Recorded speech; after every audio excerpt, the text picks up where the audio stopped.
अस्सलाम वालेकुम दोस्तों, कैसे हैं आप? खैरियत से हैं? आज मेरे साथ हैं डॉक्टर सादी। डॉक्टर सादी होते हैं department of physics, school of natural sciences, NUST, Islamabad में। मैंने इनसे काफ़ी देर से रिक्वेस्ट की थी कि आपका इंटरव्यू करना है, थोड़ा सा टाइम दें, तो आज इन्होंने टाइम दिया। तो thank you very much doctor सादी। कैसे हैं आप? अस्सलाम वालेकुम। सॉरी, पहले तो सॉरी सर, आप काफ़ी दफ़ा रिक्वेस्ट करते रहे लेकिन कुछ मसरूफियात की वजह से हम दोनों का टाइम जो है वो मैच नहीं कर पाया, तो उसके लिए माजरत। अब हम आपके साथ। अच्छा, चलें, कोई बात नहीं। Thank you very much. तो सबसे पहले मैं आपसे पूछना चाहूँगा कि आपका ताल्लुक़ कहाँ से है? मेरा ताल्लुक़ गुजरात से है और गुजरात के साथ एक्चुअली एक छोटा सा सिटी है जलालपुर जट्टा। मैं जलालपुर जट्टा से हूँ। अच्छा, और आपकी स्कूलिंग भी यहीं से है? जी, मेरी स्कूलिंग भी यहीं से है।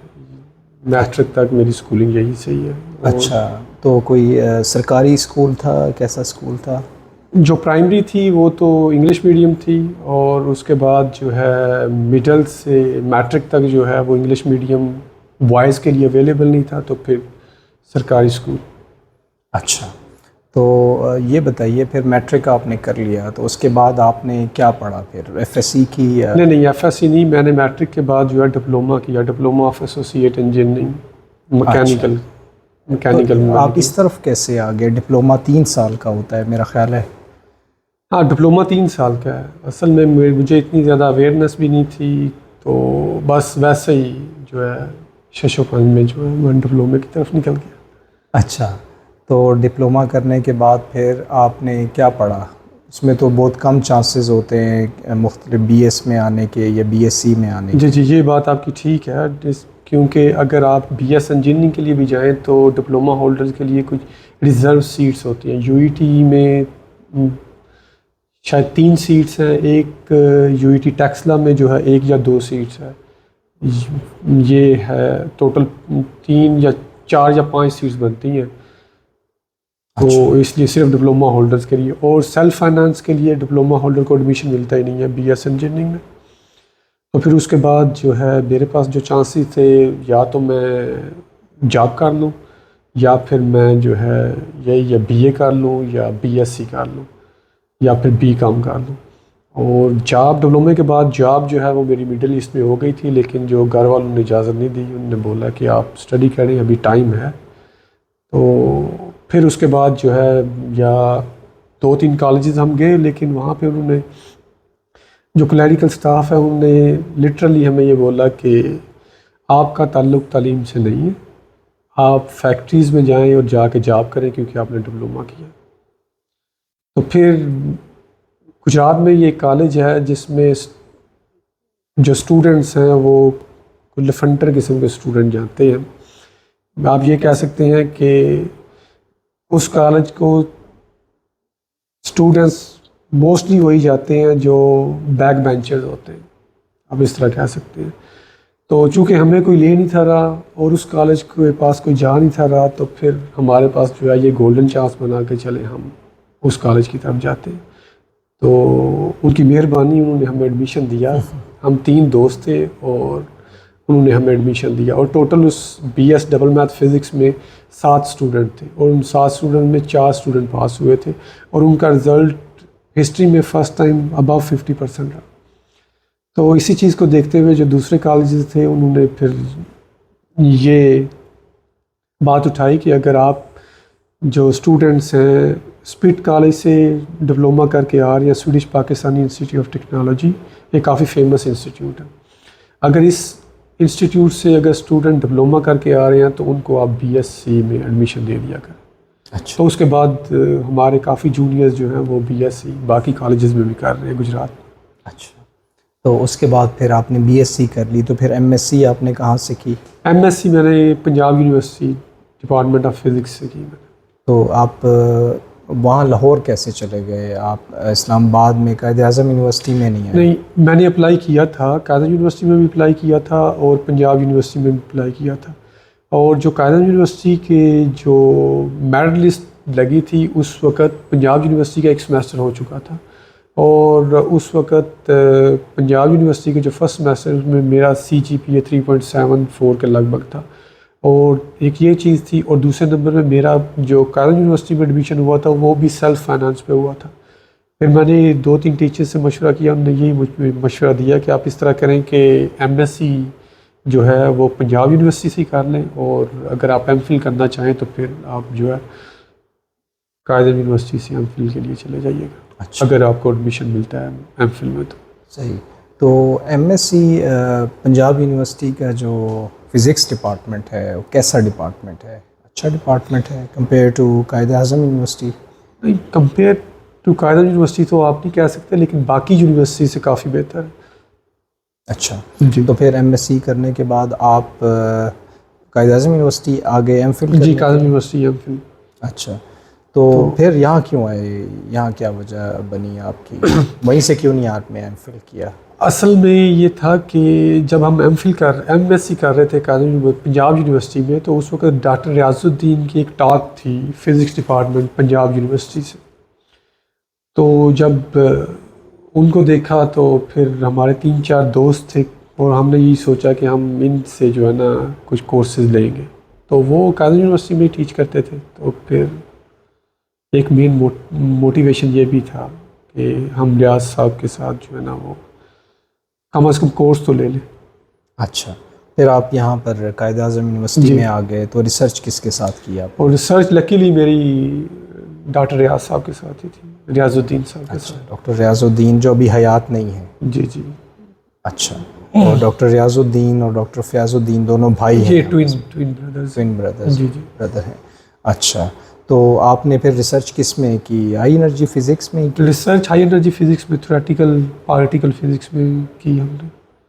तो आपका रिलेशन कैसा था डॉक्टर रियाजुद्दीन के साथ? वो काफ़ी फ्रेंडली थे, बहुत पोलाइट, ना सिर्फ अपने स्टूडेंट्स के साथ, बाकी जो उनके जो वर्कर्स थे, पैरा स्टाफ था, उनके साथ भी काफ़ी फ्रेंडली थे। और मैं तो यही कहता हूँ कि मुझे टीचर्स और जो दोस्त हैं वो अच्छे मिल गए, जिसकी वजह से मैं पीएचडी कर सका, आप ये कह सकते हैं। तो डॉक्टर रियाजुद्दीन जो है इन्होंने एक बुक भी लिखी है, डॉक्टर रियाजुद्दीन या फयाजुद्दीन इनमें से? हाँ, डॉक्टर रियाजुद्दीन साहब ने ये एक बुक लिखी है जिसको बाइबल ऑफ वीक थ्योरी भी कहा जाता है। तो ये डॉक्टर रियाज साहब की है। एक और हैं फार्नर आथर, मेरा असल में जहन से निकल गया उनका नाम। अच्छा। और फयाज साहब के साथ भी उनकी 2-3 बुक्स हैं, पार्टिकल फिज़िक्स पे है और क्वांटम मैकेनिक्स पे भी है, और ये रिलेटिविटी जीआर पे भी है। अच्छा। अच्छा। तो इसमें जो इनकी बुक है ये इंडिया में भी हमने सुना है कि पढ़ाई जाती है।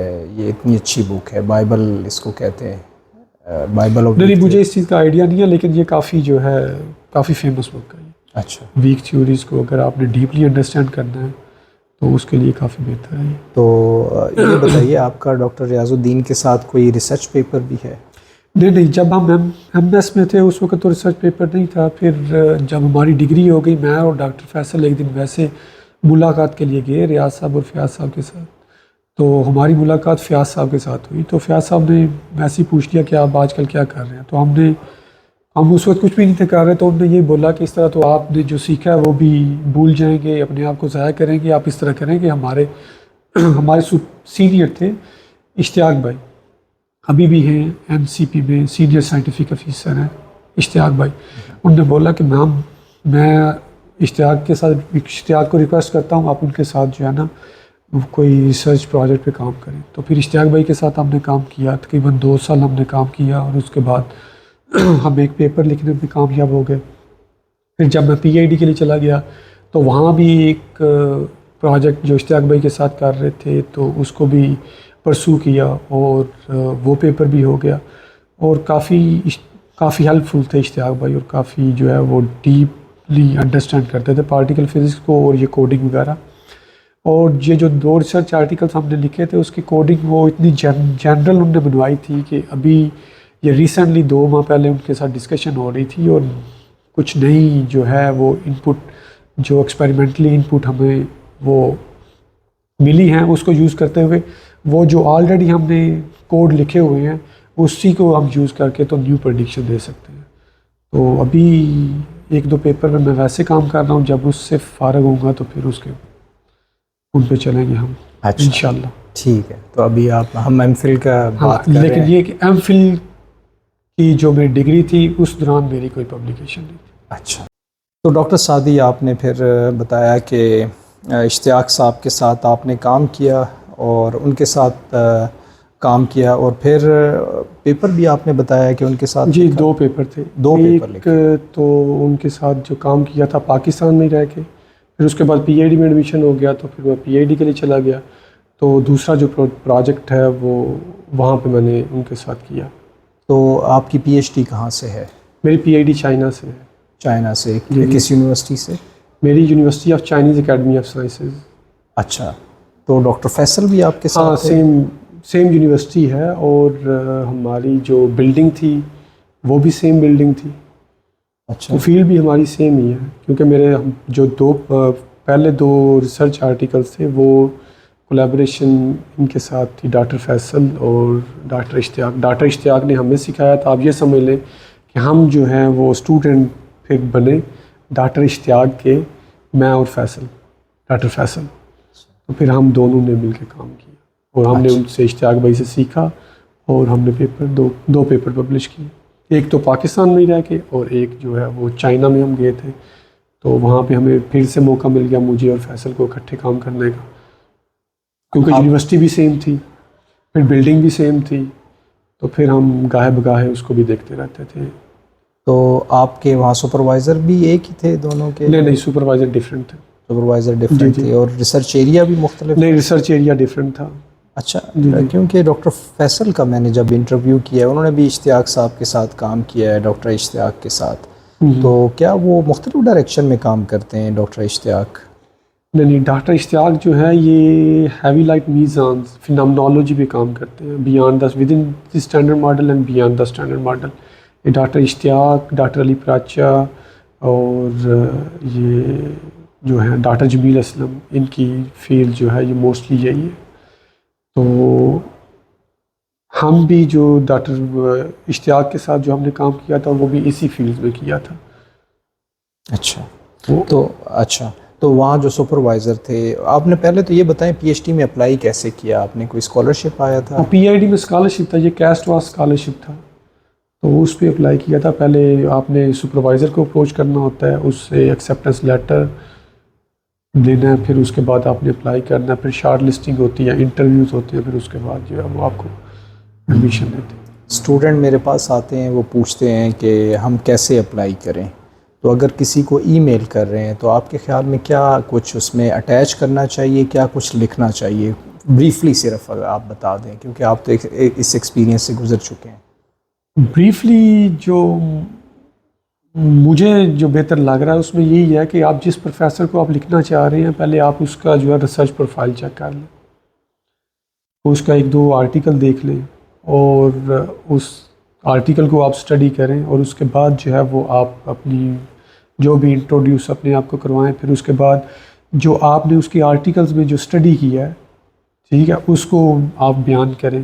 फिर अपनी इंटरेस्ट शो करें कि आप इस जो आपने उसके उनका रिसर्च आर्टिकल पढ़ा है उसमें अगर आप कोई नया आइडिया देना चाह रहे हैं उस पर आप बात कर लें 1-2 वर्ड्स में, तो फिर आगे आप फॉरवर्ड कर दें उनको। अच्छा अच्छा, और अटैचमेंट में क्या कुछ होना चाहिए?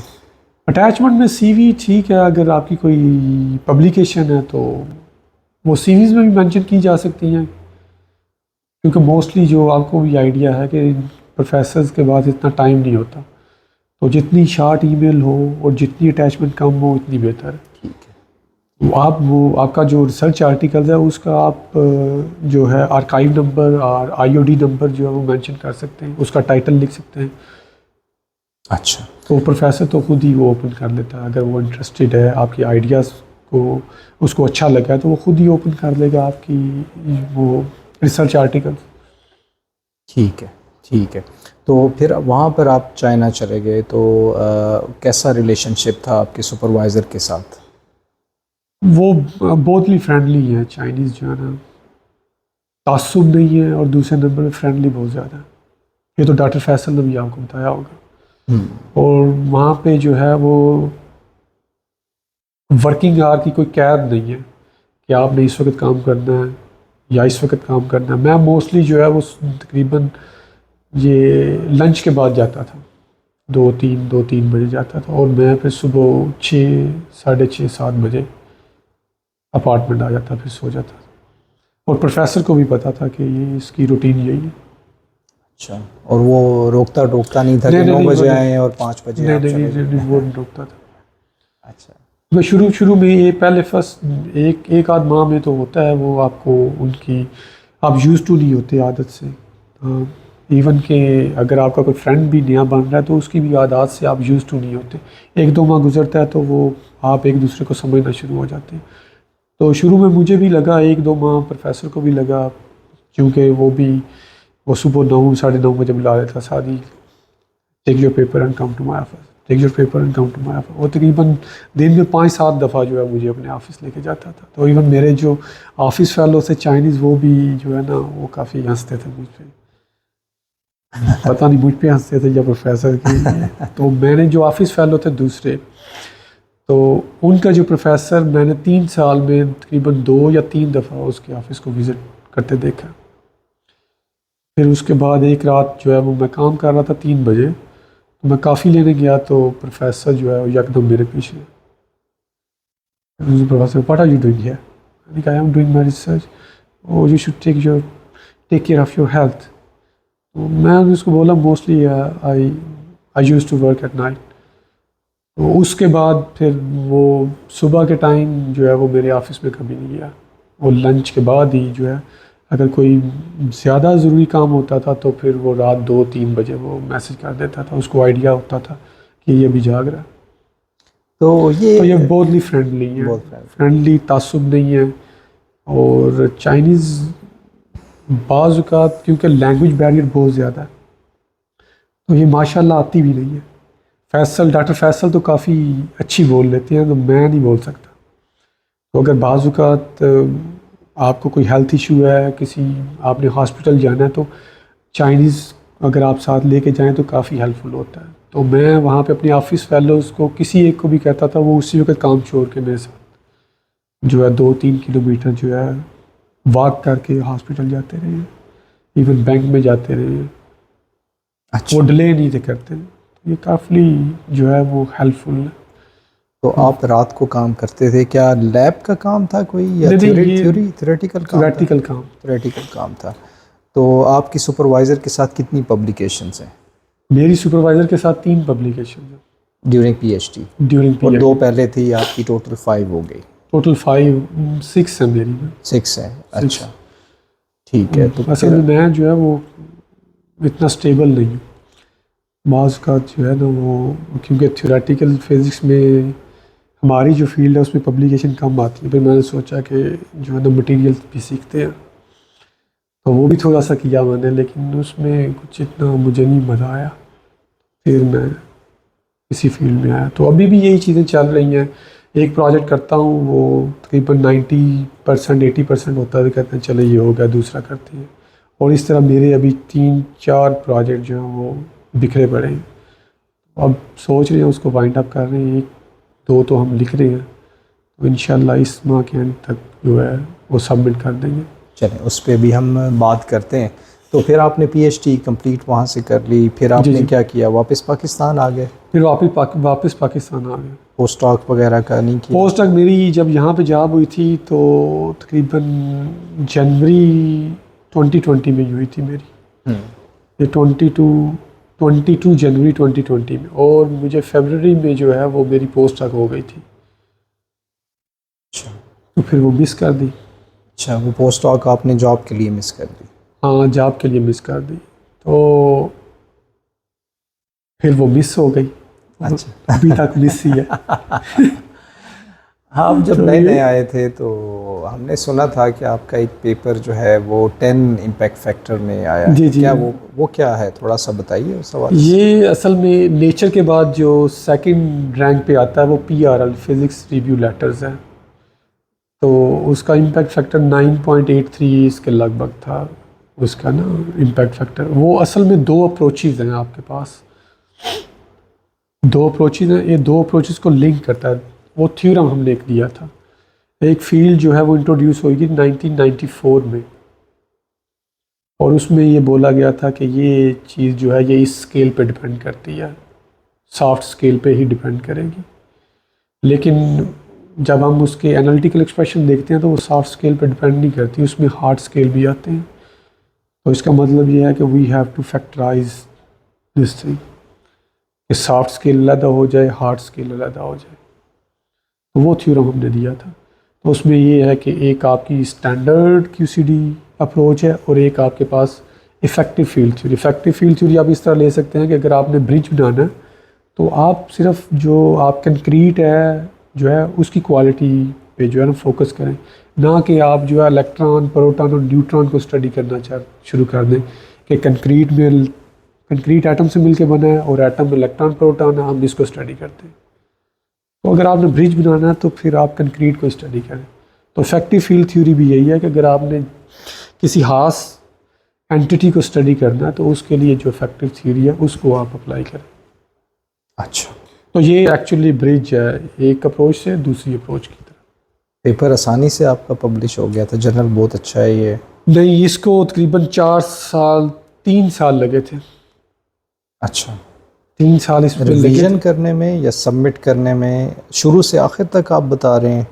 नहीं, पेपर इसको सिर्फ सबमिट करने में 3 साल लगे थे। सबमिट यानी 3 साल का काम है ये? 3 साल का काम। उसमें ये था कि हम जो है स्ट्रक हो जाते थे, 6 माह 8 माह काम किया, स्ट्रक हो गए, फिर प्रोफेसर ने ये बोला कि आप इसको छोड़ो, इस पे करो। उसकी वजह ये है कि बाज़ औक़ात जब आप किसी एक पॉइंट पे स्ट्रक हो जाते हैं ना, आप इसको रिप्रोड्यूस करें ना कैलकुलेशन, तो आपके माइंड में यही चल रहा है कि मैं ये सही कर रहा हूँ, आप उसी पॉइंट पे आपके स्ट्रक होंगे। तो 2-4 माह दूसरा प्रोजेक्ट किया, फिर उस पर फोकस किया, फिर वो पॉइंट निकल गया, आगे कहीं जाके स्ट्रक हो गए, फिर 6 माह रोको, इसको रोक दो, 2 माह किसी और प्रोजेक्ट को करो, और इस तरह करके। अच्छा, तो ये आपका PhD का काम था जो पेपर आपका हाँ, है? ये PhD का ही काम था। अच्छा, ठीक है। तो उसके बाद फिर आपकी यहाँ पर जॉब हो गई, नस में आप आ गए। कब यहाँ पर आपकी जॉब हुई थी? मेरी 2020 में थी, 22 जनवरी 2020।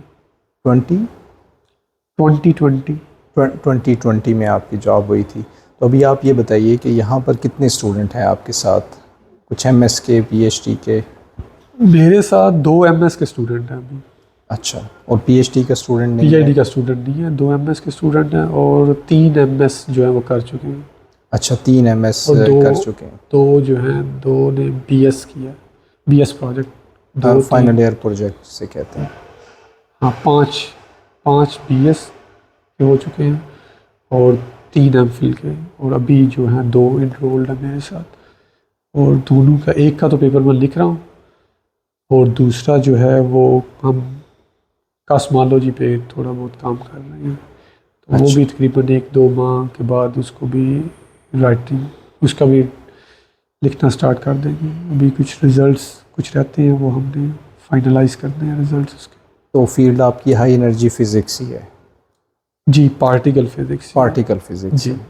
अच्छा, तो कॉस्मोलॉजी तो लेकिन अलग थोड़ा बहुत जो है वो कॉस्मोलॉजी की तरफ भी जा रहा हूँ मैं। अच्छा, जैसे वो डॉक्टर सीखना मुबश्शिर चाहिए। जमील काम करते हैं नहीं, ब्लैक होल उनकी- वगैरह पे?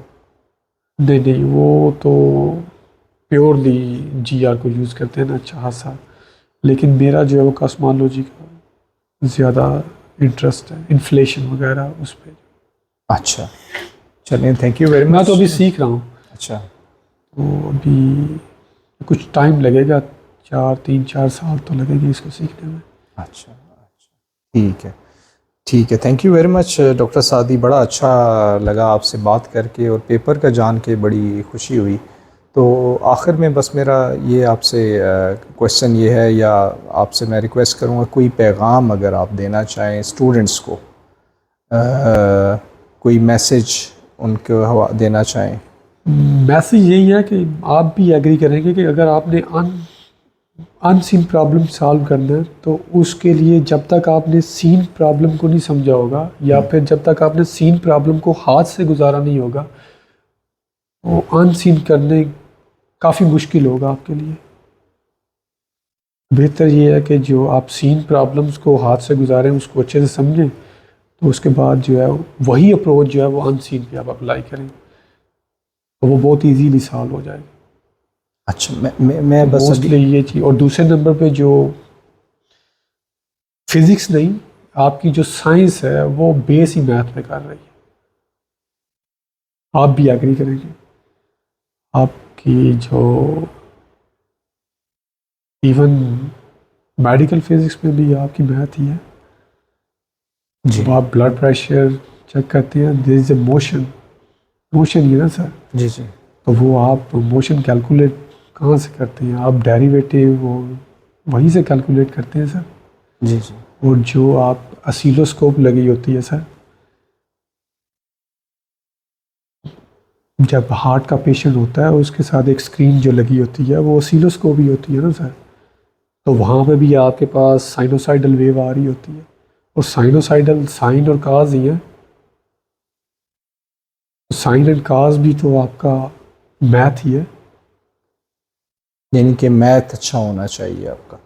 मैं जो समझता हूँ मैथ अच्छा होना चाहिए।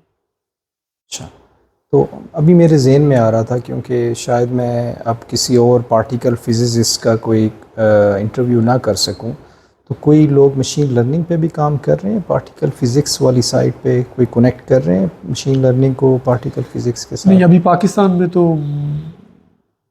मेरे ज़हन में ऐसा कोई नाम नहीं आ रहा जो। अब बाहर हाँ, रिसर्च पेपर्स। वो तो काफ़ी कर रहे हैं। अच्छा जी जी, वो कर रहे हैं, काफ़ी कर रहे हैं। अच्छा अच्छा अच्छा, तो आपका उस साइड पे इरादा नहीं है कि मशीन लर्निंग को पार्टिकल फिज़िक्स में आप नहीं, इनकॉर्पोरेट फ़िलहाल करें? अभी तक तो नहीं है। अच्छा, सही सही सही, ठीक है। चलें डॉक्टर सादी, बहुत शुक्रिया आपका नहीं टाइम सर, देने का। जज़ाकल्लाह। थैंक तो यू वेरी बाकी एक मच। दफ़ा फिर माजरत, आपको काफ़ी वेट करना पड़ा। नहीं नहीं, कोई और बात नहीं। आपका शुक्रिया कि आपने इनवाइट किया। जज़ाकल्लाह sir. Thank you very much. तो ये थे देखने वालों, डॉक्टर सादी इसाक थे मेरे साथ, डिपार्टमेंट ऑफ फिज़िक्स में होते हैं। बड़ा फ्रेंडली से हमने गुफ्तगू की, बड़ा अच्छा लगा, इनफॉर्मल सा इंटरव्यू किया। तो यहाँ पर आपसे इजाज़त चाहते हैं, आपसे अगले व्लॉग या इंटरव्यू में मुलाकात होगी। Thank you for watching. Allah हाफ़िज़। ओके जी, अल्लाह हाफ़िज़।